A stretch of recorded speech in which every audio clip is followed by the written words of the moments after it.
Welcome everyone. Happy to see the place so full. The Finnish word löyly refers to the hot steam that rises when the water hits the sauna stones.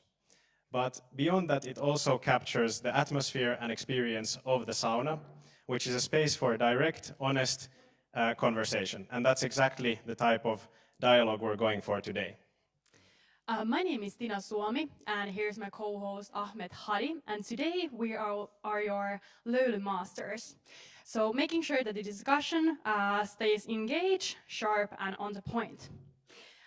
To begin with, in true startup sauna spirit, we are starting off with 30-second pitch round. So each panelist have been asked to briefly share why students, especially entrepreneurship students, should vote for them and their party in the upcoming election. So, without further ado, let's hear from our panelists in alphabetical order. First up we have Anders Adlercreutz.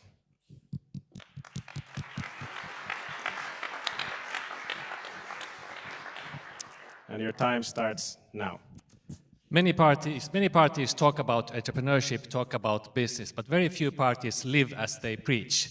When you look at the regions, the areas where my party has a strong position, that's the most entrepreneurial region of Finland, because we believe in individual responsibility, individual opportunity, and we also understand that Finland lives from interaction. Finland gets stronger when it gets foreign influence, and that's why interaction, openness, interaction with the world around us is essential for us to thrive. Thank you, Anders.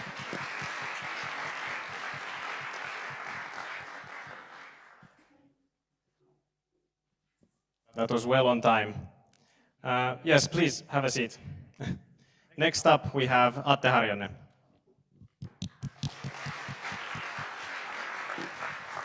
All right, great to be here. The Green Party is the voice of a new economy.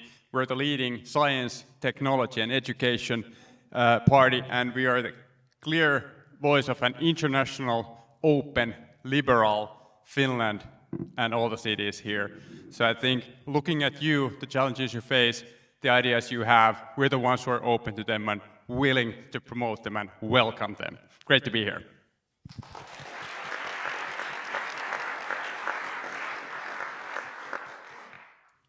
Thank you, Atte. Next we have Jallis.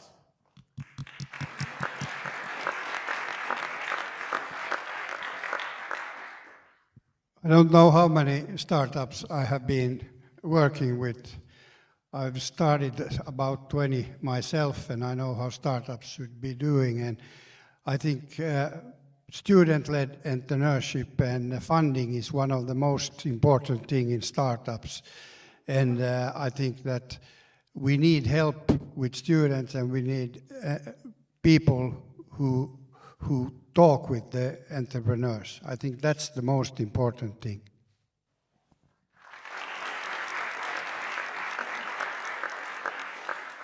Thank you, Harri. You can use this microphone. Next up, we have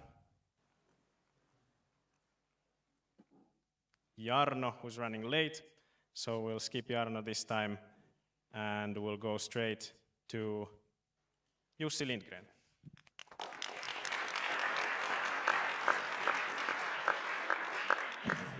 Why to vote for the Finnish party as an entrepreneur student? I think three pillars. First of all, we're the party which is ready and had the guts to cut public expenditure in order to create fiscal space, which means tax cuts. Tax cuts are the key for entrepreneurs and economic activity. Second, safety. I think competitive advantage of Finland, one of the key competitive advantages is safety and safety culture. The Finnish party promotes safety in our streets and our schools. Third, education. I think everybody here knows that science and mathematics is key when it comes to economic development. Thank you. We started a bit late, so we gave you a bit more time. That's 30 seconds. Thank you. Thank you.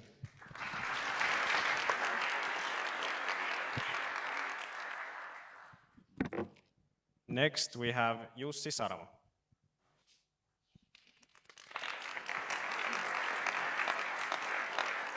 Thank you. Of course, students rely most of the public services, the good quality education we have always been promoting and building in Finland.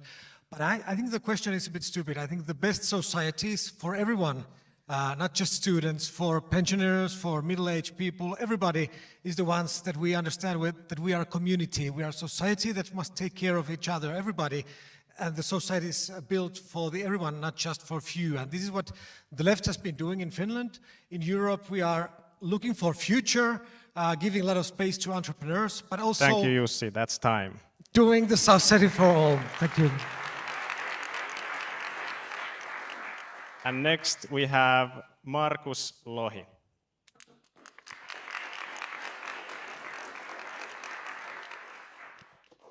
The Center Party has long and distinguished history of promoting entrepreneurship.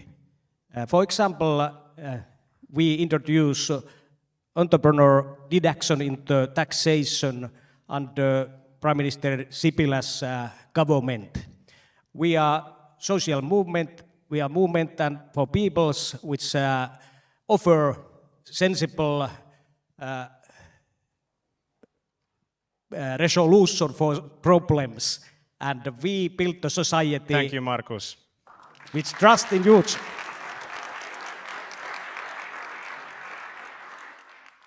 It's not easy. Next up, we have Miapetra Kumpula-Natri.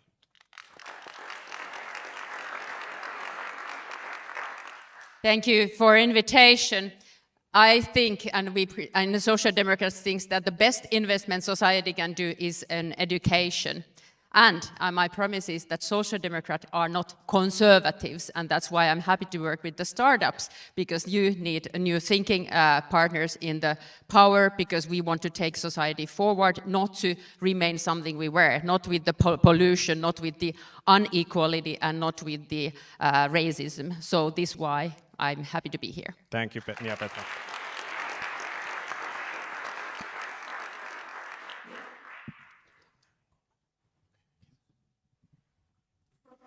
And last but not least, we have Mika Poutala.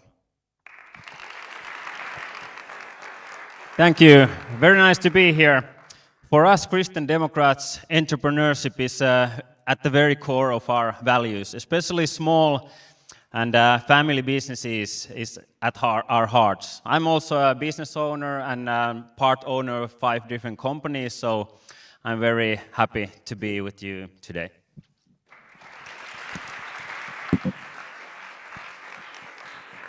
And right on time, we can use Mika Poutala's timer for this one. Jarno, Limnell, 30 seconds.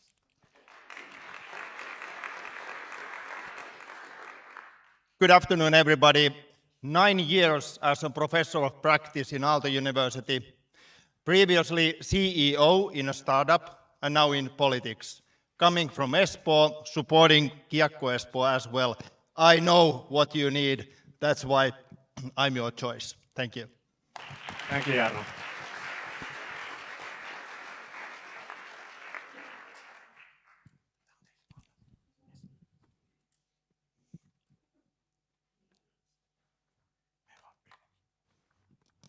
Thank you. We've got just under an hour, and we have 3 big topics to cover. We have entrepreneurship in municipalities, we have talent, and we have universities. So to keep things moving, let's keep answers short and to the point. And no marathon speeches, just good löyly. And now this isn't the kind of panel where everyone gets to answer every single question. Tiina and I will be aiming the questions to specific panelists, and we will only have time for a few responses per round. But don't worry, we'll make sure the löyly is evenly distributed, and we'll make sure everyone gets some heat as well. Yep. And as Finnish saunas usually work, you go in once the sauna is actually warm. So we won't have any warm-up questions. We dive straight in. So the Startup Foundation has collected data on the impact of entrepreneurship societies over the years. And as we are here today in the Aaltoes homebound startup sauna, I think it would be suitable to start with one question from Aaltoes. So since its funding, 20% of Aaltoes board members have gone and founded high-growth companies, with the average board member contributing around 2.5 million euros to the Finnish GDP annually.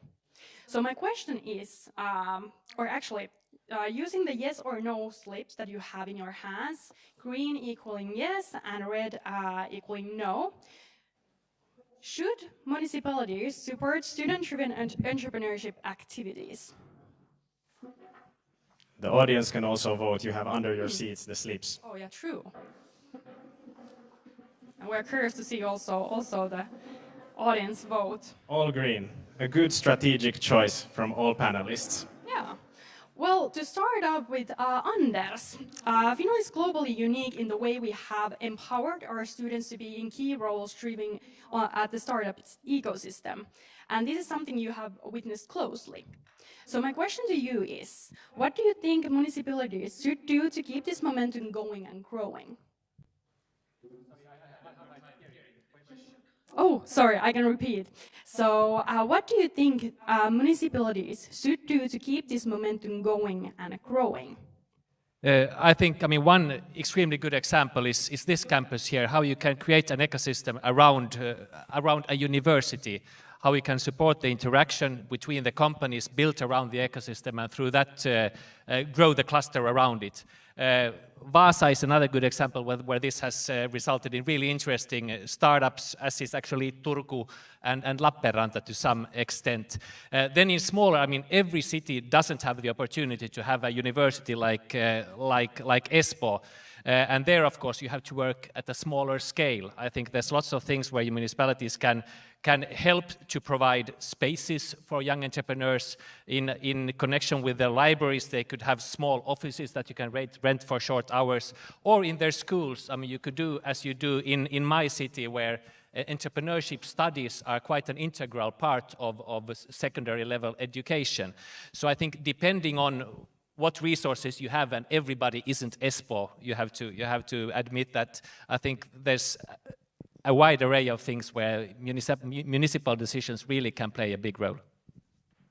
Thank you, great answer. Absolutely. Maybe to build on that as well, you mentioned Vaasa as well. Markus, many municipalities outside of the Finnish capital area rely on university cities for economic stability. So what should entrepreneurship societies around these cities keep in mind when building collaborations, and how can municipalities support them?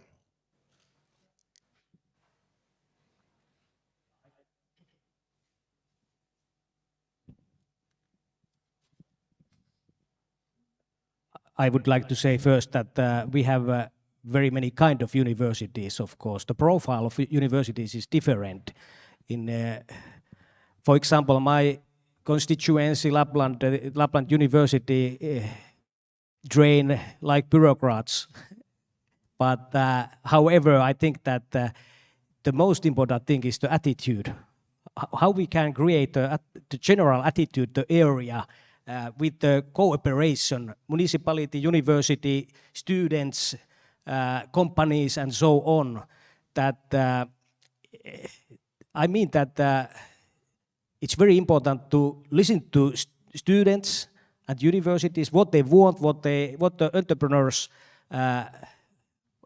needs this area, and the attitude is the most important in that work. Yeah. Well, the startup and tech ecosystem is very heavily male dominant, as we can actually see here also in the panel composition. And the issue seems to be stemming from early education. So my question to you is, how can we ensure equal opportunities and encouragement for girls in schools getting into entrepreneurship and STEM? You can raise your hand for this. Yeah, Miapetra. Thank you. It's an old question here in Finland. It's not the same everywhere. I'm an engineer myself by education, and nowadays it's getting better. Also here, if you look at the Tuta, for example, they have female dominance nowadays. But then it's not only also starting about the basic education and mathematics, because there we have more girls. I see that today there is a new level of challenge, which is on the entrepreneurship, that also the female entrepreneurs, they get much less funding. The capital is like, if I remember the right figures, it was like 2% of the female startups that they got the capital, and like 75 for men, and then the rest for the, if they were both sexes on and that's like ridiculous. So there is now attitude problem, and the attitude is on some stage everything, because we also have studies that when you have more females on the board, even the economical turnout and results are better, not worse. So, but still, I see that the STEM education is also part of the problem, but getting better, we should really target now for beliefs. Very insightful answer. Jallis next. Yeah, I was actually in the panel 2 days ago where there was a female panel where there was nine people, 8 women and 1 man, and I was the only man, and we talked about the same question. And the thing is that the women and the girls are very good in school, but they need encouragement to get to entrepreneurship. They need role models to help them and to be mentors for them, because that's what I think is one of the most important thing. I think I have had 3 managing directors that are women in my companies, and I say they are much better than men. Thank you. Next, Mika. Yeah, I think we already have a really good role models as a women entrepreneurs, and I think one thing we could do, we could start earlier this entrepreneurship education. For example, already at the kindergarten, so it will be more familiar for everyone to understand what is entrepreneurship, and anyone can do it actually if they want to. So I think. Start earlier the education about entrepreneurship, and that way also all the girls and of course also boys are more familiar with these things. Actually, continuing with the early education and that we have been talking about and getting the early experience, I actually want to ask Mika you, as you are also Olympic speed skater. Kristo Ovaska often compares entrepreneurship to sports, advocating that earlier reps results to a athlete, elite athlete, hopefully. So, do you think this is an appropriate analogy? It's a really good analog, actually. There's a lot of similarities, and I started my speed skating career at 7 years old, and actually 2006, when I went first time to Olympic Games, I started my first business at the same year. So the same time that I actually went to 4 different Olympics, I was also a part-time business owner. And so there's a lot of similarities. For example, goal setting. That's a really like a strict thing we could do. Before we go into the next one, quick comment from Markus, and then we have to move on. Thanks. My point of view is that I have noticed that the culture, if we speak about the equality of the girls and possibilities, it has changed last decades. 2 of my sisters run their own businesses, and my son studied in Aalto University, and his girlfriend also bioinformation technology here, and it's very interesting to discuss with them about this. And I have noticed that during 20, 30 years, the culture in Finland has changed better and better. Absolutely. Let's do a quick temperature check here. So you all have your whiteboards there, and you should have a marker.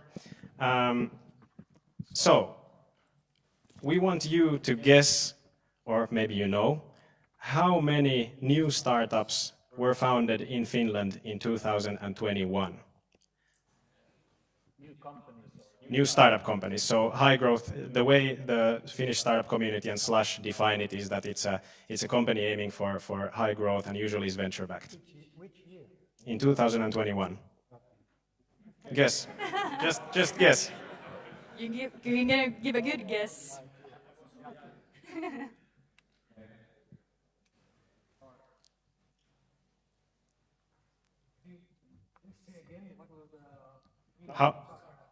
A startup is a... Yes, how many? How many founded in 2021? So how many startups were founded in 2021? Companies that aim for high growth. Yes. And we'd ask you to reveal your answers now, please.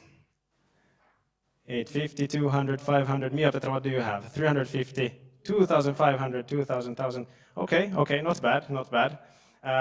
This is actually the figures over the last about 15 years. And this is exactly about high growth startups. So we actually peaked in around 2015 and it's been downhill from there, and the figure in 2021 is around 180 new startup companies.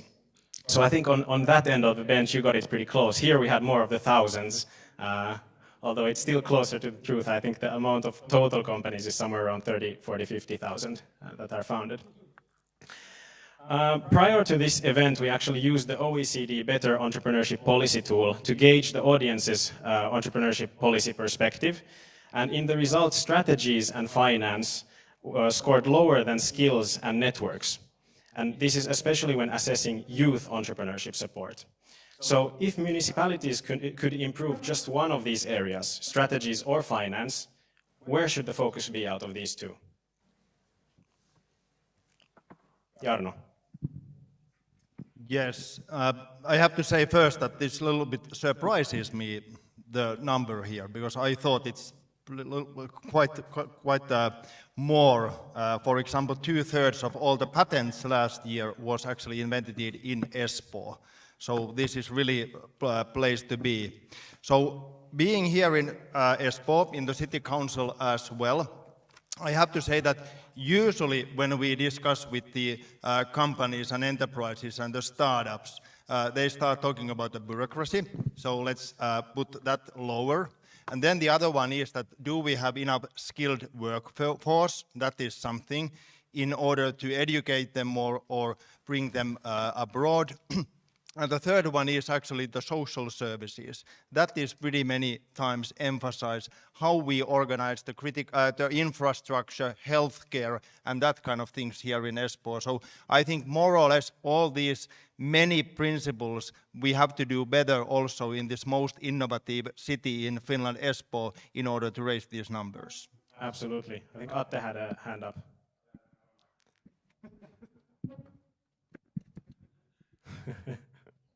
Jallis knows the power grab. Excellent answer by Jarno. I think municipalities, cities are first and foremost enablers, and then it comes down to having the people there, having spaces, so on. As a startup, I would not take strategy advice from a municipality. Probably you know much better what to do and what not to. But for finances, one issue is public procurement, and for example, innovative procurements, buying and making opportunities, the first opportunities for startups, and making sure that when we procure stuff or new solutions for challenges the city is facing, that we look at the startup community as well, new companies, and make sure that they are in the game, or specifically also in the game with certain type of innovative price type of competitions. So this is one way of creating markets and opportunities for new businesses. Absolutely. Let's take Jussi Lindgren here, and then quick comment from Harry before we go on to the next one. So I'm not sure. Lindgren. Yes, sorry. Two Jussis. Yeah. So I would agree with Atte on that maybe strategy is not the best advice from the municipalities, but nevertheless, I think there are lots of opportunities in terms of, for example, let's say. Municipalities have lots of property, which could be, for example, leased to startups, in other infrastructure. Also, the newly established employment services, which were transferred from the state to municipalities this year. I think those services could be reoriented in a sort of a platform formation where one could sort of get all the information at least. If not the finance. I think finance is more for the government, for the state to provide for the startups, as it does currently, but municipalities, lots of property, city planning, so forth. Thank you. And a quick comment from Harry before we move on. Yes, I'm a little bit of other opinion. I think that the municipalities they should have the spaces so the people could meet there and the mentors could meet there, so you can get ideas from other people. If you sit alone in the room, it doesn't work. And I think that small finances could be done from the municipalities to get the startup started, because it's always the difficulties to get the first financing. So it's too complicated to go to the government and get from Business Finland directly the money. You should have small startup finances in the municipalities. Thank you, Harry. Yeah, thank you so much. Moving to the second section of the day, talent attraction. So if Finland wants to Finland wants to create world-class startups, we also do need world-class people. But are we doing enough to bring the best minds here, and also, just importantly, them wanting to stay? So, according to a study done by E2 in 2023, 47% of foreign students plan on moving out of Finland after they graduate. Interestingly enough, this is higher than the rate of foreigners moving for work or for family reasons here. And the most common reason they give is difficulty finding work, learning the language, and general attitudes towards foreigners. So by using your yes and or no voting slits, is this a problem?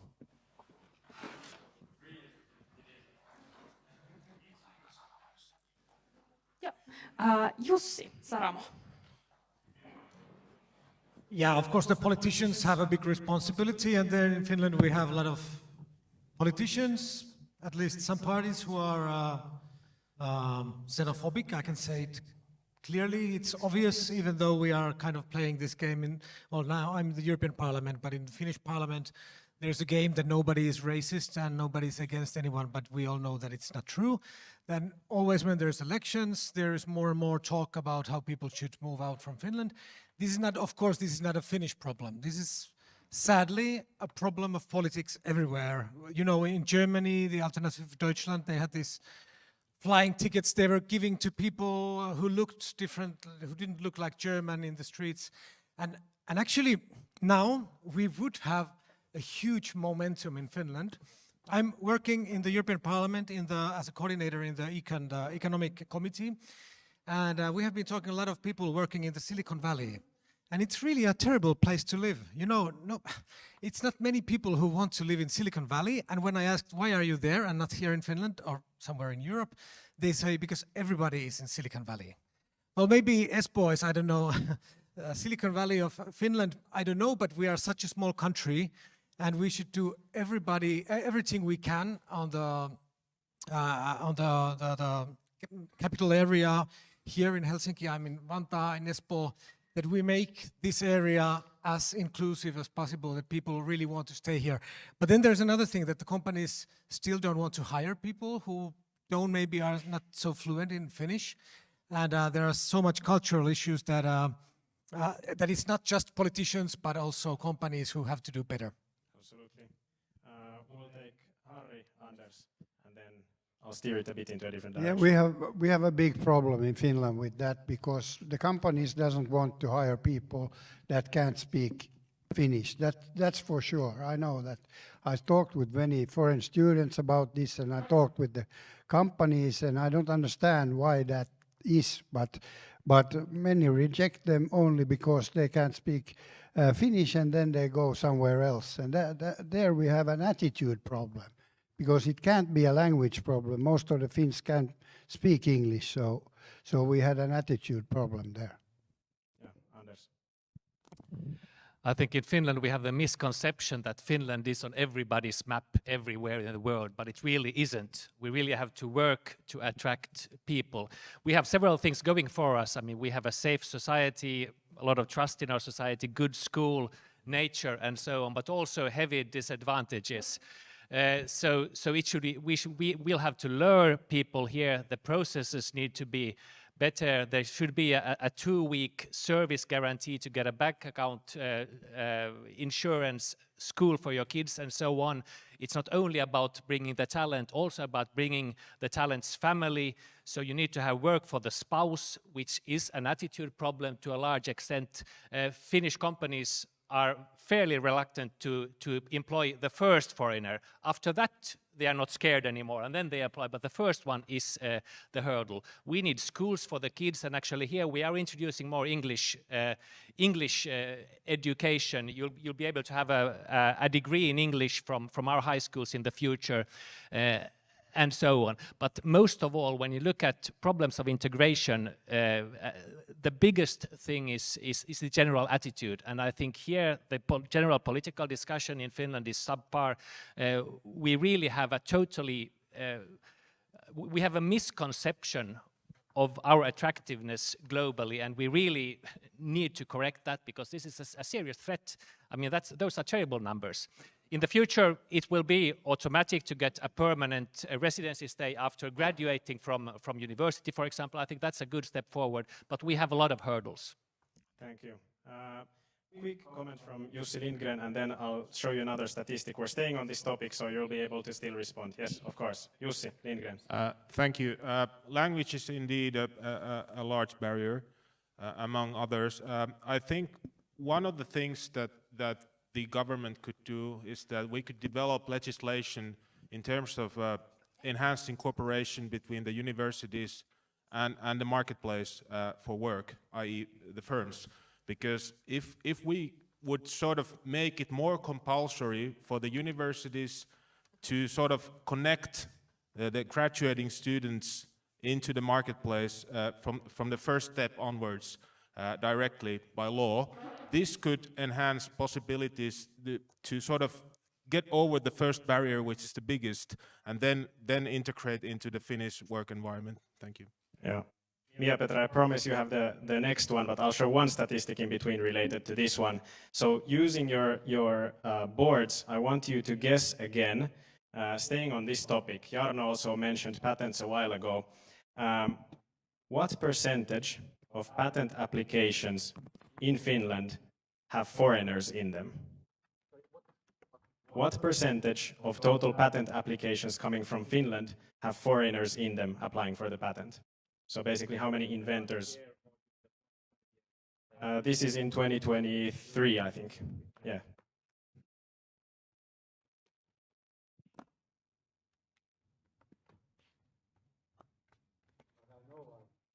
Yes. Good. Yeah, okay. 25, 10, 50, 65, 28. So somewhere between 20 and 65, I think, is the highest on that end. The truth is closer to what Jarno and Mika, I think, had, and Lindgren as well. It's somewhere around 60%. And here's the breakdown. This includes both European patents and also Finnish patents. So with this in mind, how should municipalities take these things into consideration? Miapetra.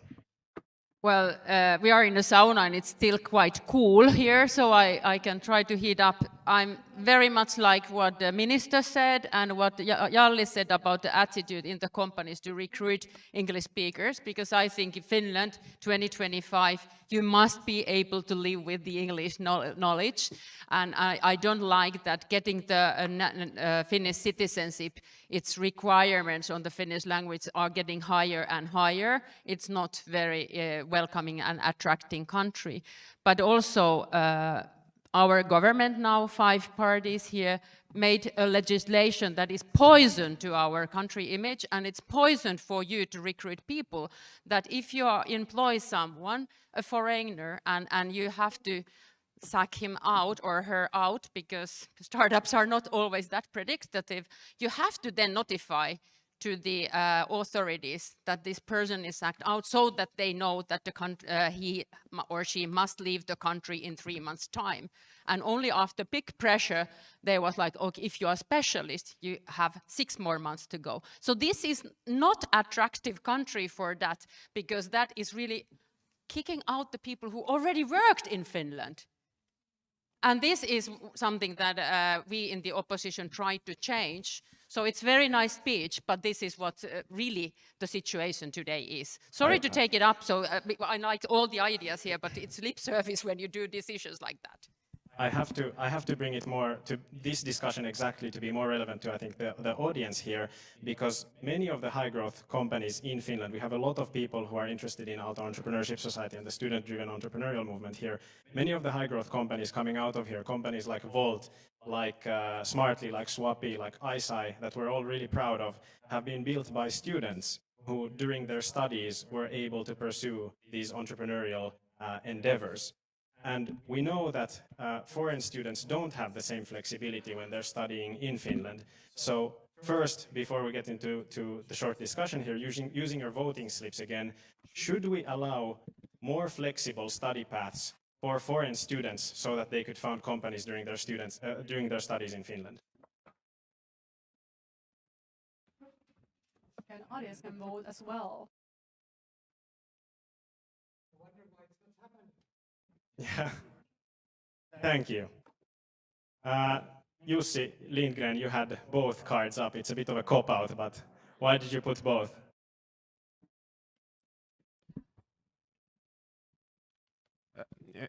Yes, both cards up because I think it's far too ambiguous to say one or the other. I think what, for example, my socialist colleague here referred to was for example, the 6-month rule. Well, at least you belong into the international socialist movement. So the heat is getting up, I see.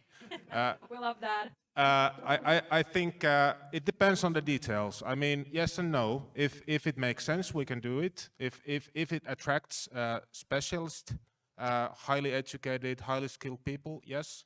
If no, no. It's quite simple. Yeah, Jarno, and then Markus. Yes, thank you. First, Jussi, yes, Espoo is Silicon Valley of Finland. And I think this is something to really raise up, having this kind of environment, having the startups in the same place, and then more or less all the biggest companies just less than 1 kilometer, VTT, all the other services as well. And on the other hand, I have to say, since I was more or less for a decade running cybersecurity courses in Aalto University, I really saw the change. Little by little, actually, less Finns, more foreigners in that field. And what I was especially delighted was that more women in that field. And I fully agree with my colleagues that the future of Finnish economy lies in technology innovations. And that kind of innovations we really need. And I agree, even if I am from the government party, I agree with Miapetra that yes, we have to have more flexibility to bring people and get them stay here in Finland. And that is something what we agree and I like to proceed with. We're not taking audience questions today, unfortunately, but it's amazing to see that Startup Sauna brings together opposition and government. Quick comment from Markus. This discussion is linked to our two very big challenges. Our economy has not enough growth. And if we have a lack of human resources, we can't get growth to this country. And the other one is our demographic structure is very challenging. Our birth rate is 1.25, and this is very problematic and very serious issue if you think about the economic growth in that country. And that's why I'm very happy if we get the foreign students here, and even it's very wonderful if they start up their businesses even before they have completed their degree here in university. You are very welcome to start up business in Finland. All people, I think so. And if some has completed the degree here in Finland, I think that we have to give he or she permanent residence permit here in Finland. Thank you. This is a hot topic and we'd love to continue. This deserves an own panel, but we have to move on to the third theme of the day, which is universities. We've already talked about universities and students and innovation a few times here, so let's transition fully there. Universities really sit at the core of Finland's innovation ecosystem, but are we really fully tapping into their potential? And especially in this municipal election, what can municipalities do to help universities fulfill their potential in innovation? Yeah. So actually, we could do next temperature check because I do feel that temperature is rising. So write down how many deep tech companies, so companies that have spun out from research group, were founded in 2023. So earlier one was high growth companies, this is deep tech companies, and the definition of a deep tech company here is a company that was established from a university research group or from a VTT research group. In Finland, yes. A spin-off, yes, correct.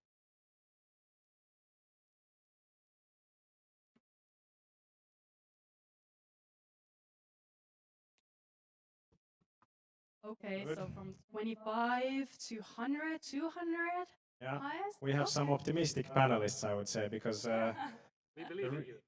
yes, the real figures are actually a bit more depressing. These are the figures from the last 10 years around, and the bar on top shows new established companies, the bar on bottom is bankruptcies. So in 2023, actually, if we take the net amount of new deep tech companies, were in the negatives. What do you think about this, Harry?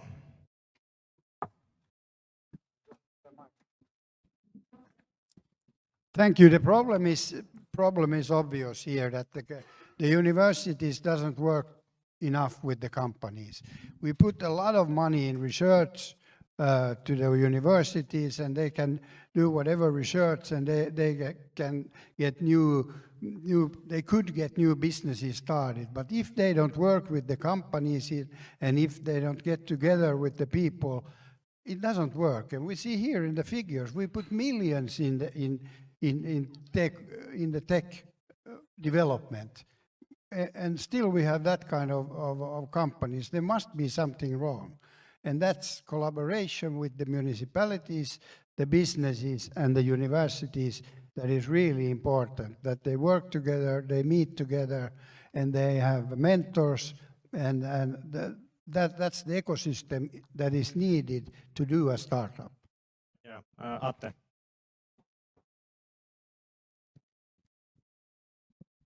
I think there are a couple of problems.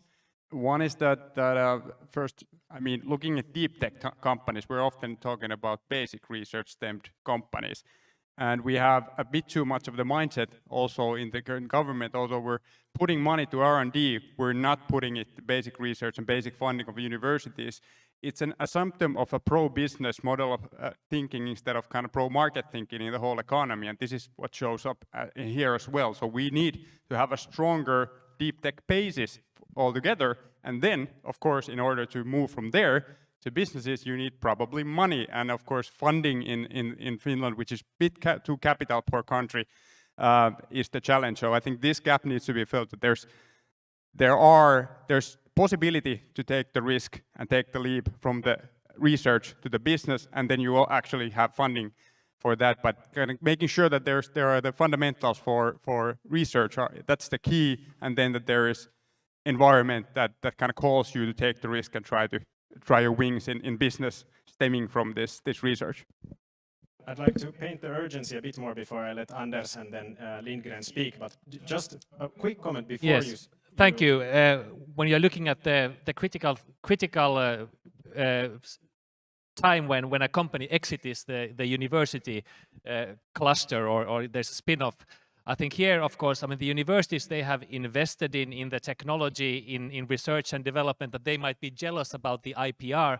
And this is one crucial thing. I mean, there should be common rules as how they give away the IPR, the conditions with which the company then can enter the market and start to grow. And I think this is a crucial point where there's lots of jealousy from the university side, and they often value the IPR at a level which then becomes impossible for the continuing growth of the company itself. So I think here we need to have a more open mindset from the side of the universities. Yeah, Lindgren, you had your hand up. Thanks. At least there are a couple of points. I think when I did my Doctor of Science here at Aalto in engineering physics, I think there was no one obligatory course on sort of venturing or entrepreneurship or anything like this. So there were courses on philosophy and history of science and so forth, but not entrepreneurship. This is one lack of course, obviously. Then municipalities, I think they have to be somehow utilized to provide some sort of a connecting platform between sort of other people who know deep tech or do research from outside the university, outside the local university, so they could connect people. I think that's one key role. Maybe some sort of connection also to public research, but these are my preliminary thoughts. Thanks. Yeah. But Miapetra, you are an avid advocate of collaboration between academia, business, and culture. What do you feel currently that is missing on this equation? Culture was the last one, but where the two first ones? Yeah, academia, business, and culture. Oh, I very much think that the creativity is included in so many, and I really wanted to also answer the before one, that what are the reasons for the figures getting down. I'm hopeful that they are getting back again when society can offer something like the infrastructure. Colleagues were here speaking about the walls and rooms, but I'm more eager to see that we can offer as a society computing power, the data, open access to municipal data, the state data, so AI factories that I was still initiating in the European Parliament my 10 last years. I only came back to the National Parliament last summer. So offering this could also help the having those resources that startups don't have, and then the big companies have. So that competitive advantage could be built for the Finnish startups and European ones if we go ahead. So also the capital was mentioned often. We are still trying to build the European-wide capital markets to fulfill the needs that Finnish is small place. And my party leader, being a modern leader of Social Democrats, just wrote an idea that we should really open the state big funds. He talked about 1 billion, that we should change it from the stock exchange companies, the big existing one, those who are there already, to new startups ecosystems like 200 million yearly, so we could get some movement to this society to invest and grow more. And I see the opportunities in the deep tech side. So, and of course, the creativity easiest one is to answer the gaming industry, that we are the best in the world. So a lot of others could follow. Absolutely. We still have a few questions on this topic. Jarno, quick comment on this still. Yes, very quickly from the municipalities' point of view. When I'm listening to you, very good points, and thinking about Espoo, we have Business Espoo organization here, Enter Espoo organization. Then we have a special City of Espoo section for economical success. We have an organization for entrepreneurs and so on. So we have many organizations, many activities ongoing on Espoo. And this is maybe a comment for me that maybe we have to check a little bit that how these organizations are actually now doing and helping your work and proceeding with innovations. Absolutely. Staying on the topic of universities, another voting question here. In Finnish law, universities have 3 core tasks. There's research, teaching, and societal impact. And universities produce, as you've also highlighted today, a lot of new knowledge that could be key in solving some of the world's most important problems. So the question goes, should universities be held accountable for how many successful spin-outs they produce? Yes or no?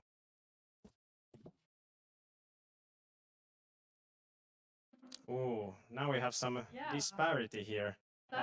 Jussi, why not Saramo? I think it's a bad idea to politicians start to make laws about money and give orders to universities what they have to achieve.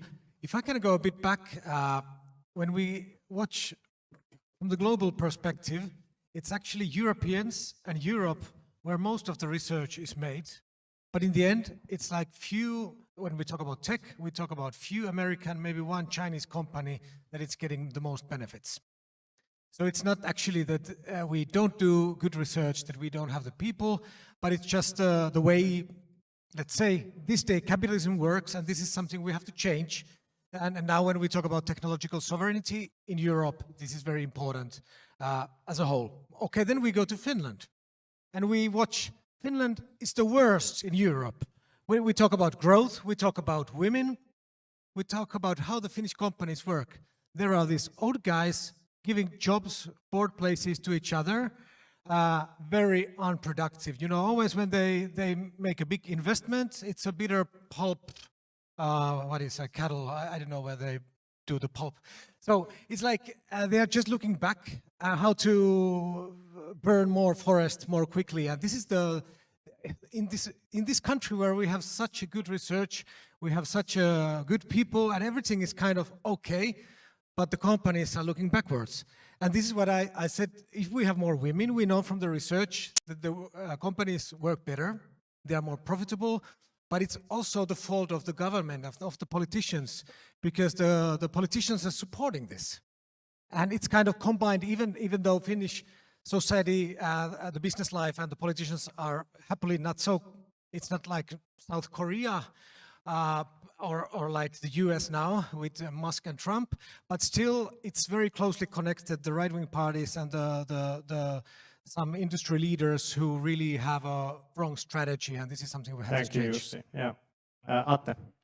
Yeah, I think Jussi is on point that we have tax incentives and direct subsidies for kind of maintaining the status quo, which we've been successfully maintaining low productivity or no growth in productivity for years and years. So it's time to think new.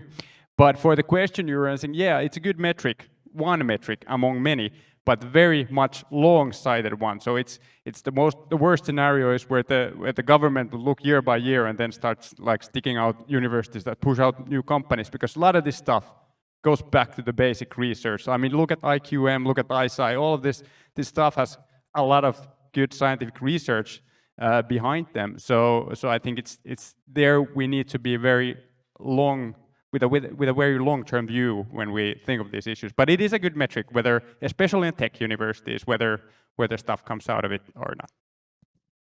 Well, let's bring another perspective here as well. So the geopolitical tension in the last few years have changed our world quite a lot.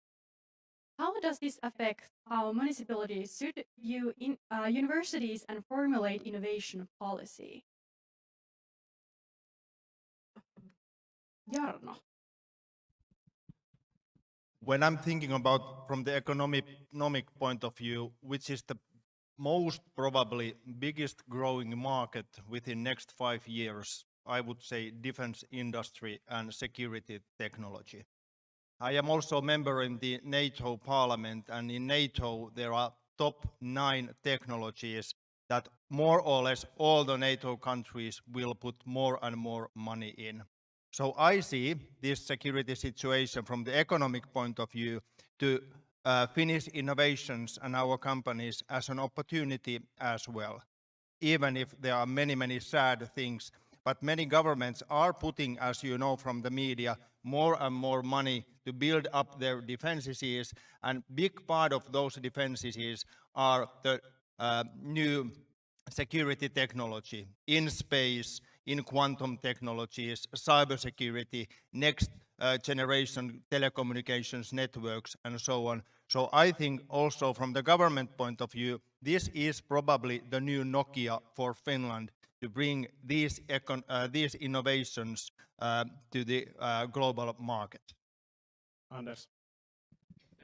I am slightly wary about the idea of government saying what universities should focus on, what they should study, what companies they should try to get going. I think the government can, of course, we can direct money to some basic research, but I think the autonomy of the universities is a very sacred thing. So I would here rely on the market being created by itself. I think there's an immense need for defense material, defense solutions. There is an immense drive in technology in that direction.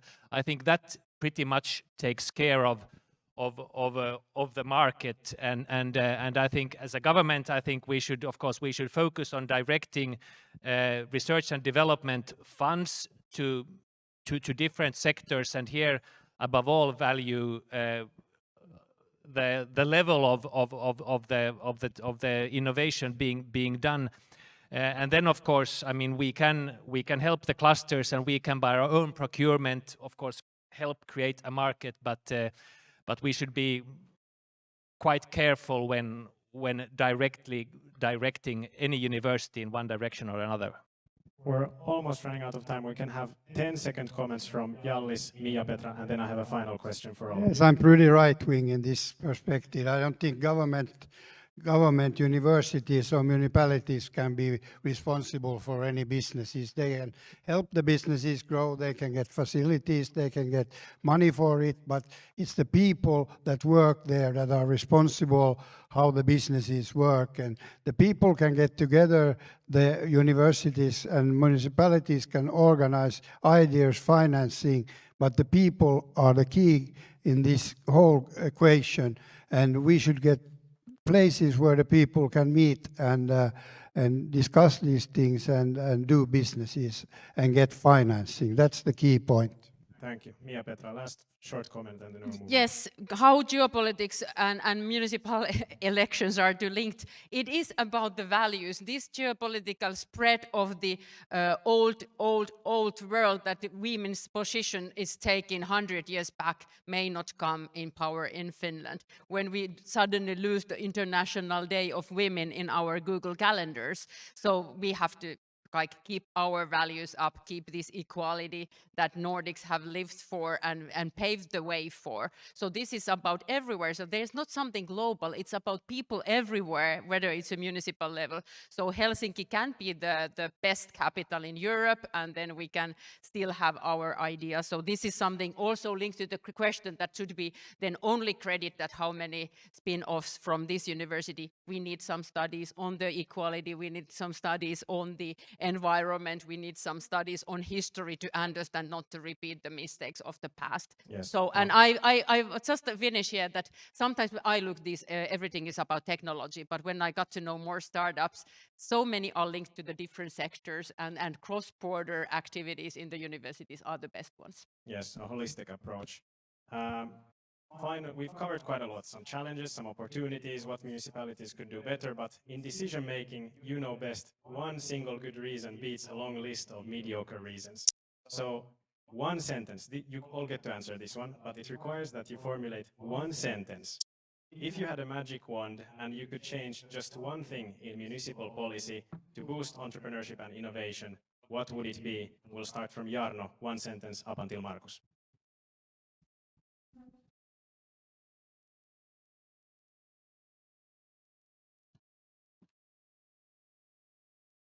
Hello. Yes, I'm thinking. I'm thinking. Don't worry, Harris. Be happy.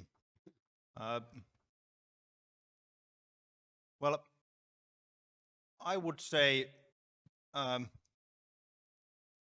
having the inspiration of innovation to create something new, not only for Espoo, not only for Finland, but also for the whole global, without too much bureaucracy.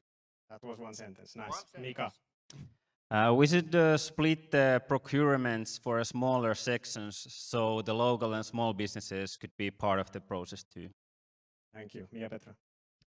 Helsinki takes up the innovations first use in the Europe, like applications and many others. Atte. Fostering open, liberal and international ethos of the city of Helsinki and fully utilizing the public procurement in order to boost and accelerate innovation. Understood. And additionally, making entrepreneurial studies compulsory in secondary school for every child. Jallis. Germany is putting 500 billion in businesses. We need more money to finance the startups. Lindgren. Provide some of the stock of the city's property, perhaps for free for startups. Saramo. Using the entrepreneur services by themselves as public procurement and being very open. Markus. Everything has told already. Sorry, not. Our administration has rated the most efficient in the world. Now I improve it the service-oriented administration as a service. Borderline, but I'll let it pass. A big round of applause for being able to put it in one sentence.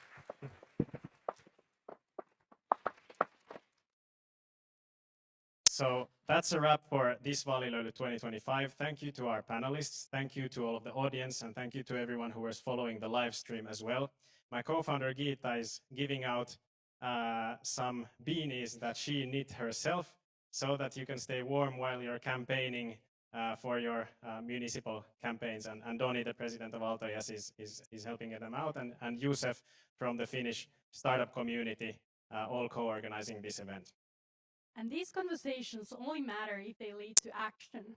So municipal election shapes the future of entrepreneurship, innovation, and the talent in Finland. So make sure you go vote. Thank you, everyone.